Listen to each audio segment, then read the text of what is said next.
Bougainville Island, November 1943. The jungle here did not smell like a battlefield. It smelled of rotting vegetation and wet earth, and the sickly sweet scent of orchids decomposing in the suffocating heat. It was only 0900 hours, but the triple canopy rainforest blocked out the sun, effectively turning the morning into a perpetual green twilight that confused the senses. The temperature was already pushing 100 degrees Fahrenheit with humidity so thick it felt like breathing through a wet wool blanket that had been soaked in hot water. Second Platoon of the 3rd Marine Division was moving in a staggered column formation, patrolling a narrow game trail near the Empress Augusta Bay perimeter. They moved with the exaggerated, agonizing slowness of men who knew they were being hunted. There was no talking. No clanking of canteen cups against belts. The only sounds were the wet sucking noise of boots pulling out of black volcanic mud, and the deafening wall of insect noise, a constant high-pitched screech of cicadas that sounded like a million's tiny saw blades cutting through bone. Private First Class Miller walked fourth in line, his eyes scanning the impenetrable green wall of vines and ferns that pressed in on them from all sides. He was 22 years old, from a coal mining town in Pennsylvania, and he gripped his M1903 Springfield rifle with hands that were bleached white from sweat and fear. The man directly in front of him was Corporal Higgins, the platoon's radio man, carrying the heavy SCR 300 backpack radio. The radio's whip antenna swayed back and forth, catching on low-hanging branches, a metallic metronome marking their slow progress toward the unknown. Higgins stopped to adjust the heavy handset, which was slipping from his sweat-slicked grip. He opened his mouth to whisper a frequency check to the lieutenant. But he never spoke. There was no gunshot. The jungle was too dense and the insects were too loud to hear the muzzle blast. There was just a wet, meaty impact, like a heavy cleaver hitting a side of beef. Higgins's head snapped back violently, spraying a mist of red blood across the broad green leaves of a fern. He crumpled to the mud without a sound, the heavy radio dragging him down like an anchor into the deep ocean. "Sniper!" someone screamed, but the word was instantly swallowed by the jungle canopy. The platoon dove into the vegetation, scrambling for the cover of banyan roots and rotting logs, their gear rattling against the wood. Miller pressed his face into the mud, his heart hammering against his ribs like a trapped bird trying to escape a cage. He waited for the crack of the second shot. He waited for the echo that would reveal the shooter's position. But there was nothing. No muzzle flash. No movement in the trees. No puff of smoke. Just the relentless screaming of the cicadas and the wet gurgle of Higgins dying 5 feet away, his hands clawing at the black earth. This was not a firefight. This was an execution. Somewhere up there in the canopy, hidden among the moss and the epiphytes, was a ghost, a Japanese sniper. He was likely tied to the trunk of a tree, 80 feet off the ground, wrapped in netting and palm fronds, waiting with the patience of a stone. He had ignored the point man. He had ignored the rifleman. He had waited specifically for the radio. He was surgically removing the platoon's ability to talk to the world, isolating them in the green hell. Miller peered over the root of a mahogany tree, his eyes straining to find a break in the pattern of the leaves. He saw nothing but endless green. The enemy wasn't just camouflaged. He was part of the forest, and he was waiting for someone to move to check on Higgins. The silence stretched out for 10 minutes, then 20. The heat grew heavier, pressing down on their helmets. A single drop of sweat rolled down Miller's nose and hung there, stinging his eyes, but he dared not wipe it away. He realized then that they weren't hunting the sniper. The sniper was hunting them, and the hunt had only just begun. Private First Class Miller did not move a single muscle for 20 minutes. He lay pressed into the rotting humus of the jungle floor, letting the biting ants crawl over his knuckles, because he knew that even the slightest movement was a death sentence. His mind, however, was racing, dismantling the geometry of the kill he had just witnessed with the cold logic of a survivor. He replayed the moment of impact in his head, like a film reel running in slow motion, frame by frame. The bullet had struck Higgins in the throat. The angle of entry suggested a high trajectory downward from the canopy, but that wasn't the detail that mattered. The detail that mattered was the timing. Higgins had turned his head to the left just before he died. The sun was rising in the east behind the platoon.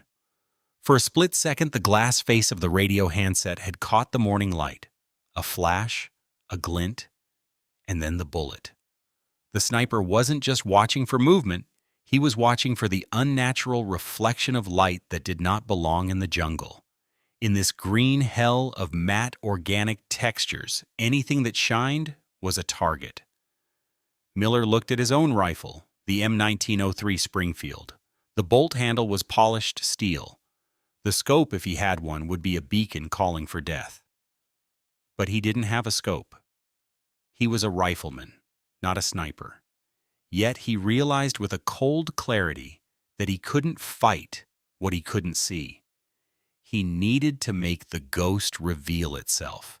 He needed to make the enemy fire again, but not at a man. Slowly, with agonizing caution, Miller moved his hand to his haversack. He didn't reach for a grenade. He reached for his trash. His fingers closed around the cold cylindrical shape of an empty C-ration can. It was a B-unit can that had held beans and pork eaten cold 2 days ago. He dragged it out of the canvas sack inch by inch. It was garbage. Rusted along the rim, the label peeling off in the humidity, the lid jagged and sharp, where a P-38 can opener had chewed through the tin. To the uneducated eye, it was refuse. To Miller, it was raw material. He pulled his K-bar fighting knife from its leather sheath, the steel making a faint hiss that sounded like a scream in the silence.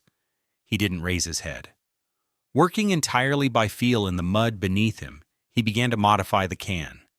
He scraped the remaining label off with his thumbnail, feeling the wet paper disintegrate. He dug a handful of black volcanic mud from the ground and smeared it over the sides of the tin, masking the metal obliterating the shine. He left only the bottom of the can, clean a 3-inch circle of tin plate that was still relatively bright. It wasn't a mirror, but it didn't have to be. It just had to be brighter than a leaf. Next, he took the tip of his knife and twisted it against the jagged rim, boring a small hole through the soft metal. The sound of steel on tin was a tiny metallic screech that made the man next to him flinch. Miller ignored him. He unlaced his left boot, slipping the long rawhide lace out of the eyelets. He tied one end of the lace through the hole in the can.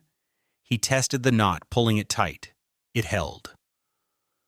What he held in his mud-slicked hands was crude, ugly, and pathetic. It looked nothing like a weapon. It looked like a child's toy made of garbage. But as Miller looked at the shiny bottom of the can, he calculated the angles. If he could position this 20 yards to his flank, if he could angle it to catch the sun filtering through the canopy, and if he could pull the string to make it tremble just slightly, just enough to mimic the micro-movements of a nervous soldier adjusting a rifle scope, then maybe he could trick a master hunter into taking a shot at a ghost. It was a gamble, a stupid, desperate gamble. But Higgins was dead, and the radio was dead, and unless Miller did something, the rest of them would be dead too. He took a breath of the heavy, wet air and began to crawl. The crawl to the flanking position took 45 minutes to cover a mere 20 yards of ground. Miller moved like a reptile, his belly sliding over the wet humus, pushing the modified C-ration can ahead of him with the tip of his rifle barrel. Every inch was a negotiation with terror. He knew that if he raised his head more than 6 inches off the ground, the ghost in the trees would put a 6.5-millimeter bullet through his skull, just like he had done to Higgins. The mud soaked through his uniform, chilling his skin, despite the heat. Thorns tore at his sleeves, but he did not stop. When he finally reached a small depression behind a rotting mahogany log, he carefully planted the can in the soft mud. He angled the shiny bottom face toward the east, tilting it precisely 20 degrees upward to catch the first rays of the sun that were just beginning to pierce the thick canopy. He checked the angle twice, ensuring it would reflect back toward the high tree line where the killer waited. He ran the rawhide lace back along the ground, burying it under wet leaves, so it wouldn't be seen as he retreated backward to his original foxhole. By the time he slid back into the safety of the earth, the sun was breaking through the mist. The jungle steamed. The heat rose in shimmering waves, distorting the air, making the trees look like they were breathing. Miller wrapped the end of the rawhide lace around his index finger, the leather digging into his skin. He watched the can. It was just a piece of garbage sitting in the mud, a brown lump of clay with a shiny eye. Then the light hit it. A single shaft of sunlight cut through the leaves and struck the exposed tin plate. It didn't glow, it flared. A sharp, piercing needle of white light shot across the clearing, aiming directly at the high canopy where the enemy was waiting. To a sniper, looking through a telescopic sight at 400 yards, that glint would look exactly like the reflection of a careless Marine adjusting his own optic. It was the signal every counter-sniper waited for. The mistake. Miller held his breath, his heart hammering against the mud wall of his foxhole. He waited for the shot. 1 minute passed, then 2. The jungle remained silent. The cicadas screamed, but the rifle did not speak. The sniper was smart. He wasn't a rookie who fired at every flash of light. He was waiting to see if the target moved. He was waiting for the biological rhythm of a living man. Miller closed his eyes and focused on his finger. He didn't pull the string. He twitched it. A microscopic movement. 20 yards away, the can shuddered. The reflection danced for a fraction of a second, shifting its angle just like a rifle scope settling on a target. It was a performance. Miller was acting the part of a nervous soldier through a piece of string. He waited again. Sweat rolled down his forehead and stung his eyes, but he didn't blink. He knew that up in the trees, the Japanese hunter was tightening his grip on the stock of his arisaka. The bait was taken. The question now was whether the fish would bite or if he would realize the hook was made of tin. The jungle held its breath. For 3 agonizing minutes, the only movement in the entire sector was the microscopic vibration of a rusted tin can tethered to a Marine's finger by a bootlace.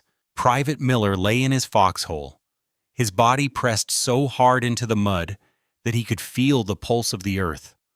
Or maybe it was just the blood thundering in his own ears. He twitched the string one last time. The can shifted. The glint of sunlight danced across the leaves. And then the ghost made his move. It wasn't a sound at first. It was a flash.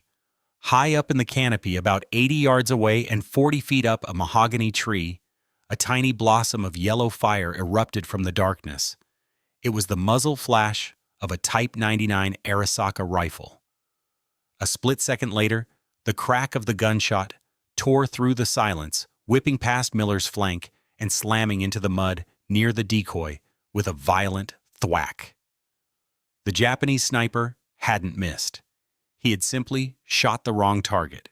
He had fired at a reflection. Miller didn't think. He didn't hesitate. His body took over a biological machine built of training and adrenaline. He shifted his aim smoothly to the left, tracing the invisible line back to that fleeting blossom of fire. He didn't see the man. He saw the shadow where the muzzle flash had been a darker patch of green against the light. He exhaled, emptying his lungs, to steady his hands, forcing his heart rate down.